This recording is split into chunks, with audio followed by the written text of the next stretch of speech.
तो अभी तक जो है हम लोगों ने नीति शतक में 6 श्लोक पढ़ लिया। आज पढ़ेंगे श्लोक 7वां। तो पहले इसको एक बार बोलते हैं और इसके बाद समझते हैं। स्वायत्तमेकान्तगुणं विधात्रा, स्वायत्तमेकान्तगुणं विधात्रा, विनिर्मितं छादनमज्ञतायाः, विनिर्मितं छादनमज्ञतायाः, विशेषतः सर्वविदां समाजे, विशेषतः सर्वविदां समाजे, विभूषणं मौनम पंडितानां, विभूषणं मौनम पंडितानां। अब देखिए भर्तृहरि जी जो है मूर्खों को बचने के लिए, अपनी मूर्खता से बचने के लिए एक बहुत बढ़िया उपाय बता रहे हैं, जो कि इस श्लोक में हमको समझना है। कह रहे हैं अपंडितानां मौनम विभूषणम। क्या कह रहे हैं? अपंडितानां मौनम विभूषणम। अपंडितानां का अर्थ है जो पंडित नहीं है, अर्थात जो विद्वान नहीं है, जो मूर्ख जन है, उनको क्या कहते हैं? अपंडित। कह रहे भैया अपंडितों के लिए मौन ही उनका आभूषण है। जो अपंडित हैं उनका मौन ही क्या है? उनका आभूषण है। मौन अर्थात चुप रहना। समझे कि नहीं? तो जो अपंडित होते हैं उनको कैसे रहना चाहिए? एकदम मौन रहना चाहिए। समझे कि नहीं? और अपंडितों का मौन ही उनका क्या है? विभूषण, अर्थात उनका आभूषण वही है। समझे कि नहीं? अब कह रहे भैया कहाँ मौन रहना चाहिए? क्या पूरे जीवन मौन रहें? बोल रहे नहीं। कहाँ मौन रहना चाहिए वो बता रहे हैं। कह रहे हैं विशेषतः सर्वविदां समाजे। क्या कह रहे हैं? विशेषतः सर्वविदां समाजे।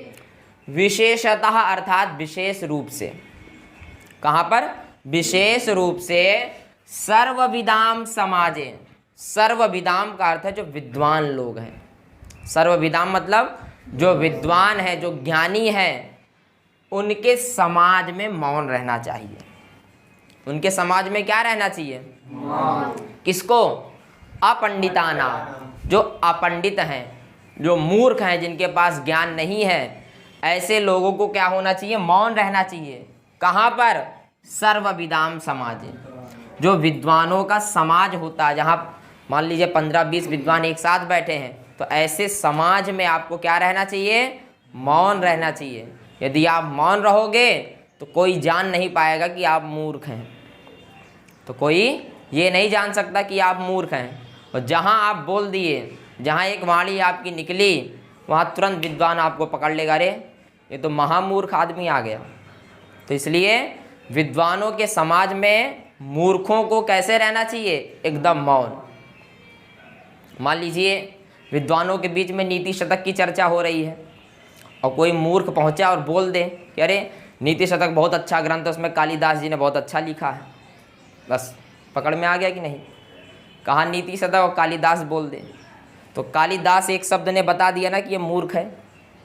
तो इसीलिए भर्तृहरि जी कह रहे हैं भाई अपंडितों को मौन रहना चाहिए। कहाँ पर? कह रहे विशेष रूप से विद्वानों के समाज में क्या रहना चाहिए? एकदम मौन रहिए। और यदि आप बोले तो आपकी चोरी पकड़ी जाएगी। समझे? इसलिए अपंडितों को क्या रहना चाहिए? मौन रहना चाहिए। फिर कह रहे हैं विधात्रा विनिर्मितम मौनम। ये मौनम के विशेषण है सब। क्या कह रहे हैं? विधात्रा विनिर्मितम मौनम। देखिए जो विधात्रा अर्थात विधाता, अर्थात ब्रह्मा जी।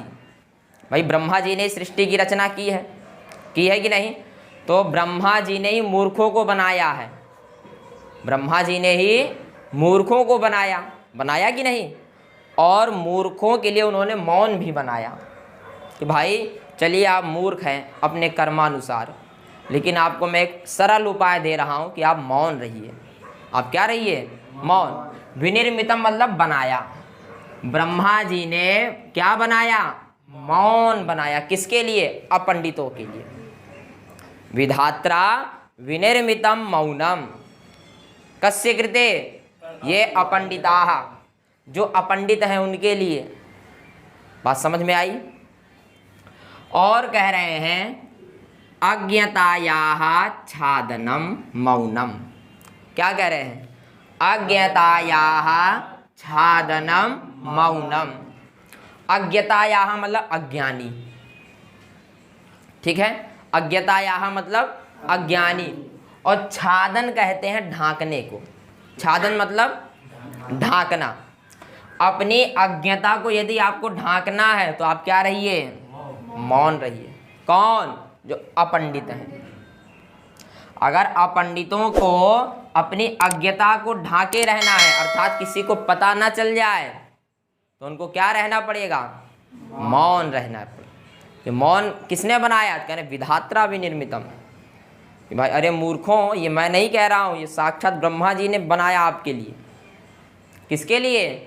मूर्खों के लिए, आप लोगों के लिए साक्षात ब्रह्मा जी ने बनाया है कि आप मौन रहिए। और विशेष रूप से कहाँ मौन रहिए? सर्वविदाम समाजे। जहाँ विद्वान लोग हों वहाँ तो विशेष रूप से आप मौन रहो। और यदि आप मौन रहेंगे तो आप अपनी अज्ञता को ढांके रहेंगे, अर्थात आपकी अज्ञानता कोई जान नहीं पाएगा। इसलिए आप क्या रहिए? मौन रहिए। समझे कि नहीं? और फिर कह रहे हैं स्वायत्तम। क्या कह रहे हैं? स्वायत्तम एकांत गुणम मौनम। क्या कह रहे हैं? स्वायत्तम एकांत गुणम मौनम। स्वा मतलब अपना। आयत्तम कहते हैं, आयत्तम मतलब अधीन। आयत्तम मतलब अधीन। अपने अधीन है मौन रहना। भाई मौन रहना मूर्ख के अपने अधीन में है कि नहीं? मतलब वो अपने हिसाब से मौन रह सकता है कि नहीं? तो भाई कह रहे हैं स्व आयत्तम। स्व मतलब अपने, आयत्तम मतलब अधीन। आपके अपने अधीन है कि आप मौन रहिए, कोई ज़बरदस्ती वाली बात नहीं है। जैसे मान लीजिए लाइट है, लाइट जल रही है, तो लाइट स्वायत्तम नहीं है, लाइट अपने अधीन नहीं है। उसको आज जब बंद करोगे तभी बंद होगी, चालू करोगे तभी चालू होगी। लेकिन जो मूर्ख जन है वो अपने अधीन है भाई, वो मौन रह सकते हैं, किसी को करने की आवश्यकता नहीं है, वो स्वतः मौन रह सकते हैं। तो वही कह रहे हैं स्व आयत्तम मौनम। क्या कह रहे हैं? स्व आयत्तम मौनम। किसके लिए? अपंडिता नाम। समझे कि नहीं? कहने का अर्थ ये है अपंडितों अर्थात हे मूर्खों, आपके अधीन है मौन रहना। आपके क्या है? अधीन है। इसमें किसी की आवश्यकता नहीं है कि आपको कोई चुप कराए, आप स्वतः चुप हो सकते हैं। इसलिए आप क्या रहिए? विद्वानों की सभा में मौन रहिए। समझे कि नहीं? और फिर कह रहे हैं एकांत गुणम। क्या कह रहे हैं? एकांत गुणम, अर्थात एकमात्र गुण है अपंडितों के लिए मौन रहना। एकांत गुणम मतलब एकमात्र गुण है। क्या गुण है? मौन रहना। तो भाई एकांत गुणम मौनम किसके लिए? अपंडिता नाम। अपंडितों का केवल एक ही गुण है, मौन रहना। यदि उन्होंने मौन त्यागा तो समझ लीजिए उनकी जो अज्ञानता ढकी हुई है वो सामने आ जाएगी। तो भर्तृहरि जी ये कहना चाह रहे हैं भाई, जो भी अपंडित हैं उनको क्या रहना चाहिए? मौन रहना चाहिए। और अपंडितों का मौन ही उनका क्या है? आभूषण है। समझे कि नहीं? और कहाँ मौन रहना चाहिए? कह रहे विशेषतः, विशेष रूप से विद्वानों के समाज में अपंडित को मौन रहना चाहिए। समझे? और कह रहे भैया अपनी अज्ञताया मतलब अज्ञानता को, छादनम मतलब ढांकना। यदि आप अपनी अज्ञानता को ढांकना चाहते हैं, कौन? अपंडित लोग, तो क्या रहिए? मौनम। समझे कि नहीं? विधात्रा विनिर्मितम, और ये स्वयं विधाता ने आपके लिए बनाया मौन रहना। और मौन आपको कोई कराएगा नहीं, आप स्वायत्तम हैं। स्वा मतलब अपने अधीन, आयत्तम मतलब अपने अधीन है आपके, कोई आपको दूसरा मौन नहीं, आप खुद हो सकते हैं, इसलिए बहुत सरल चीज़ है, आप मौन रहिए। और अपंडितों का गुण क्या है? एकमात्र गुण है मौन रहना। एकांत गुणम अर्थात एकमात्र उनका गुण है मौन रहना। और पंडितों का सबसे बड़ा गुण है ये कि मौन रहते हैं वो, समझे कि नहीं? तो इसीलिए अपंडितानाम विभूषणम मौनम सर्वविदाम समाजे मौनम, समझे?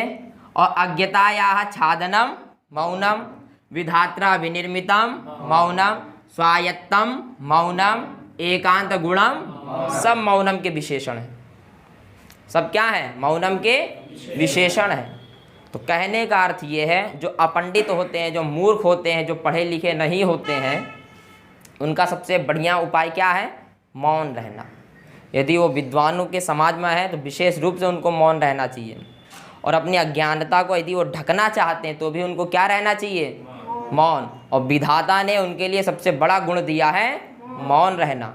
और मौन किसी के द्वारा कराना नहीं है, स्वायत्तम मौनम, आप स्वतः मौन हो सकते हैं। बात समझ में आ गई? तो क्या ये श्लोक आपके समझ में आया? तो कहने का अर्थ यही है कि जो अपंडित हैं, जो मूर्ख जन हैं, उनको बचने का भी एक उपाय बता रहे हैं। भाई आप विद्वानों की सभा में क्या रहिए? एकदम मौन रहिए। यदि आपने बोला, समझ लिया आप तुरंत पकड़े जाओगे। इसलिए कोई कुछ भी बोलता है, आप केवल सुनते रहिए शांति से। वाह वाह, मुंडी से बात करिए, और जहाँ वाणी निकली जी हाँ भी बोल दिए, पहचान में आ जाएगा, अरे ये तो मूर्ख बैठा है। तो इसलिए उनका सबसे बड़ा आभूषण क्या है? मौन। बात समझ में आ गया? और ये जो श्लोक है ये उपजाति छंद में है। कौन से छंद में है? उपजाति। तो बस आज के लिए इतना ही।